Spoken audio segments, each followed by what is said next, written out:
Hi honeys, how's your day going so far? Mine is going pretty good.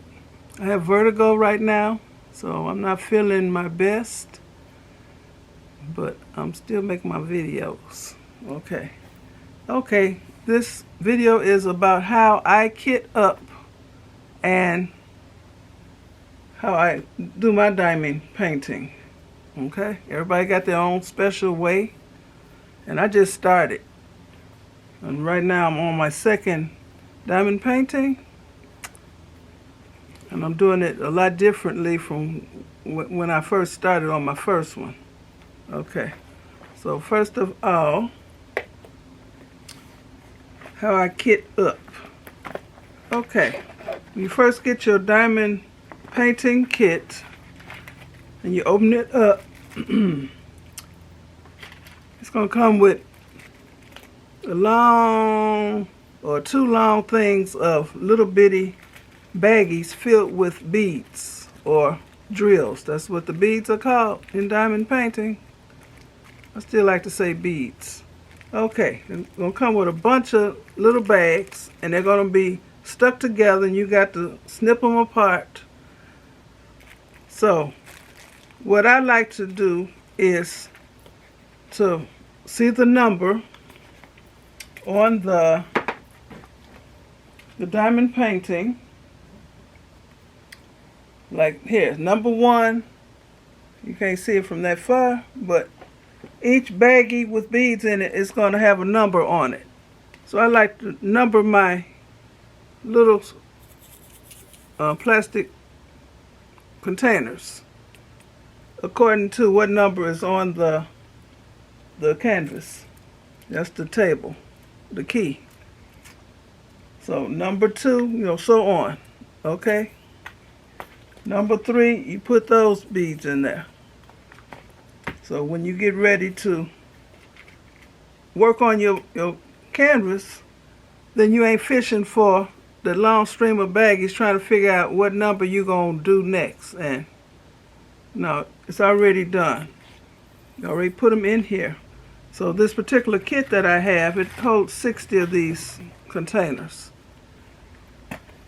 But so far, none of my diamond painting kits have had over 28 bags, little bags of beads.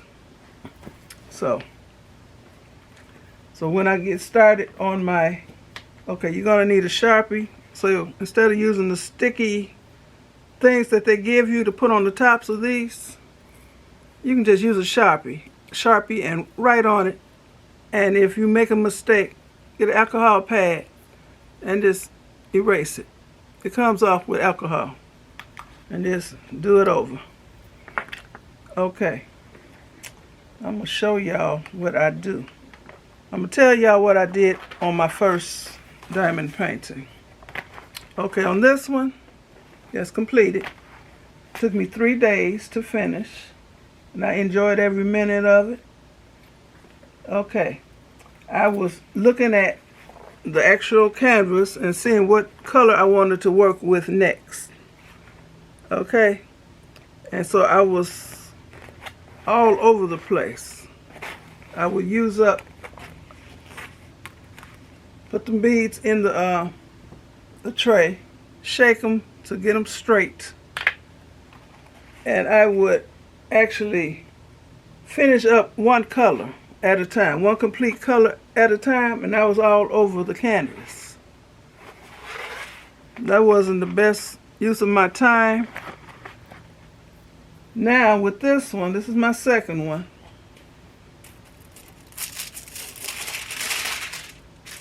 I just do half or a third at a time.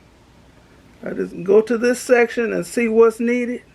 I find the bottle that I need to work on.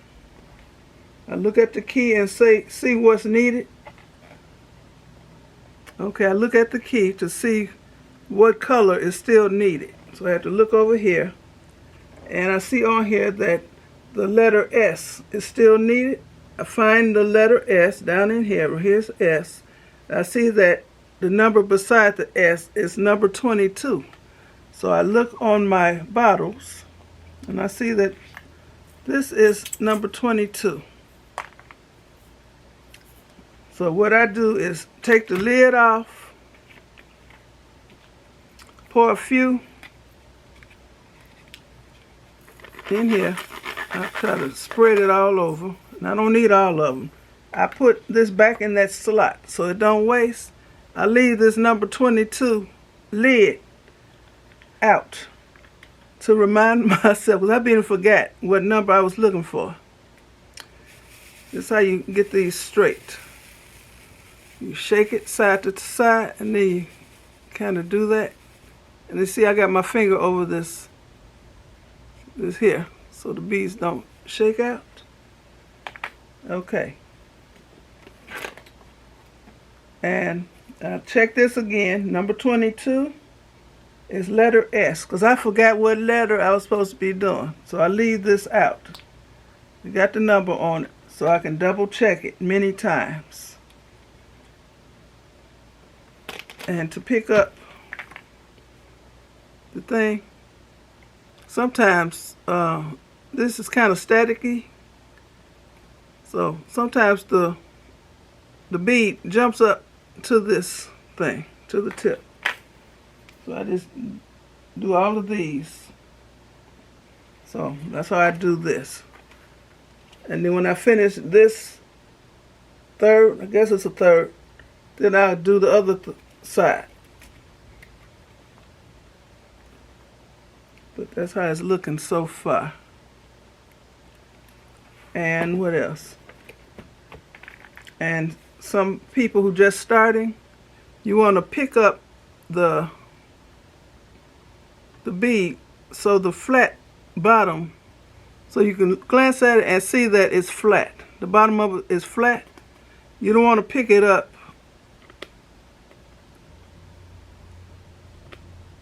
sometimes it don't even pick up if it ain't turned the right way, but sometimes it will, and you'll accidentally put the bead on there and it's upside down. You don't want the flat part facing up, because how it's going to shine? First of all, it ain't going to match all the rest of them, and then the shiny part is at the top, the curved part. So you want it to look like that. That's perfectly flat. Okay. What else? Oh, these little glue things, wax things. Okay, it has paper on it. It has wax paper on each side. You have to peel it back. Leave it on there.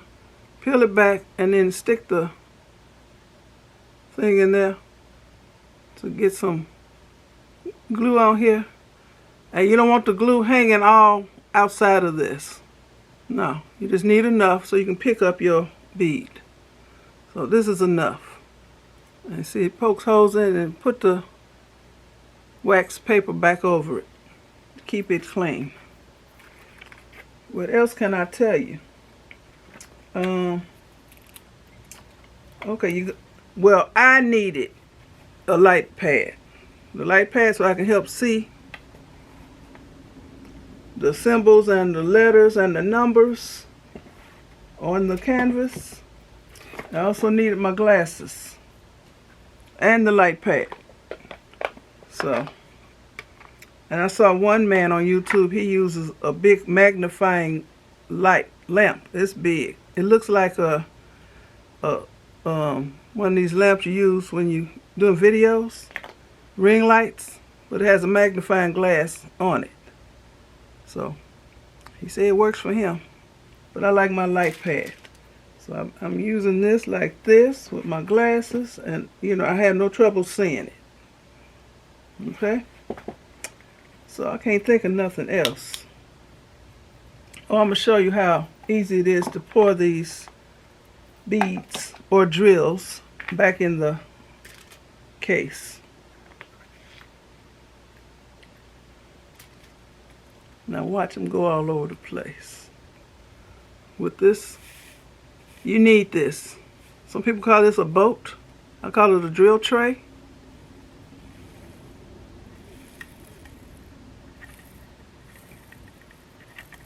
And they're not going all over the place. And sometimes they don't all want to come out, so just tap it. They're in there, and I didn't make a mess. And sometimes they don't want to come out. Get you a fabric softener sheet and just wipe the inside of the tray. And they'll slide out. So, what else can I tell you? Nothing. That's about it. How I do my drill paintings. I just do section by section. So that's a big help for me. Then I get a great sense of satisfaction in seeing this. This is gorgeous. And I just go on to the next section. And always keep your plastic paper. Keep that on there. Because like I said, this stuff is really, really sticky. And try not to put your arms all in this. When you're working on a section, keep your arms and elbows and stuff out of this, because this is very sticky. It's very sticky. Very. So keep this paper on there. And one time I had accidentally took the whole paper off. Then put it back on there. It's the right side and the wrong side. So I almost couldn't take the plastic back off of here, because I had put it down on, I guess, the wrong side. I had to be very easy in pulling that paper back off. So leave it on to start with, okay? So those, I'm telling you what works for me, what I've found helpful for me in my short diamond painting journey. This is only my second one, and I'm enjoying it. And I don't like those multi-placers, because it takes me more time to turn them the right way. If I place them wrong, it takes me too much time to get it right again. So I just do one by one. So that works for me. A lot of people, they do well working the multi-placers. 5, 6, 7, 8, 9. You do a whole row at one time. That's great if you can do it with no problem. But I have problems, so I've tried it. It don't work for me. So I want to thank you for watching. Let me know if any of these tips help. Okay. And no, I ain't acting like I know everything. I'm just telling you what works for me. Okay. How I do different now than what I did when I first started about 5 days ago. Okay, so thanks for watching. I'm gonna hold this up. Thanks for watching.